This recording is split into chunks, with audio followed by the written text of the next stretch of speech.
First of all mobile యూజర్స్ని 3 కేటగిరీస్లో divide చేస్తాను. ఫస్ట్ కేటగిరీ వచ్చి క్యాజువల్ యూజర్స్, లేదంటే మన పేరెంట్స్ కానీ పెద్దవాళ్ళు కానీ కొంటూ ఉంటారు మొబైల్స్. వాళ్ళు కేవలం మొబైల్స్ దేనికోసం యూజ్ చేస్తారు, వాట్సాప్ కోసం కానీ, ఇన్స్టాగ్రామ్ కోసం కానీ, ఇన్స్టాగ్రామ్ రీల్స్ చూడటం కానీ, ఫోన్పే చూడటం వరకే వాళ్ళు యూజ్ చేస్తూ ఉంటారు. అలాంటి వాళ్ళ కోసం మనం ఫ్లాగ్షిప్ ఫోన్స్ కానీ ఐఫోన్స్ కొనడం వేస్ట్ అన్నమాట. సెకండ్ కేటగిరీ వచ్చి ఏంటంటే పర్ఫార్మెన్స్ యూజర్స్. వీళ్ళు ఏంటంటే గేమ్స్ బాగా బీజిఎంలో ఆడటం కానీ, ఎడిటింగ్ చేయటం కానీ, మల్టీ టాస్కింగ్ చేయటం కానీ, యాప్స్ ఎక్కువగా యూజ్ చేయడం కానీ జరుగుతూ ఉంటుంది. అలాంటి వాళ్ళ కోసం ఎలాంటి మొబైల్స్ తీసుకోవాలి, వాళ్ళకి బాగా ర్యామ్ అనేది బాగా పర్ఫార్మెన్స్ చేస్తేనే ఇవన్నీ చేయగలుగుతారు. అలాంటి వాళ్ళు ఎలాంటి మొబైల్స్ తీసుకోవాలనేది కూడా ఈ వీడియోలో నేను క్లియర్గా చెప్తాను.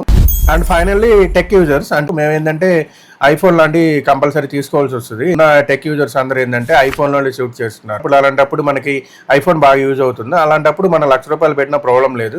ఎందుకంటే మేము ఒక్కొక్కసారి ల్యాప్టాప్స్ లేనప్పుడు మేము మొబైల్లోనే ఎడిటింగ్ చేస్తాం. ఆ ఎడిటింగ్ కానీ బాగా యూజ్ అవుతుంది. ఎందుకంటే మేము మల్టీ టాస్క్ ఎక్కువ యూజ్ చేస్తాం. ఇంకొంతమంది ఉంటారు వాళ్ళ దగ్గర బాగా డబ్బులు ఉంటాయి. అలాంటి వాళ్ళు వాళ్ళకి నచ్చిన ఫోన్ కొనుక్కోవచ్చు అనమాట. వాళ్ళని మనం ఎలాంటి కేటగిరీలో మనం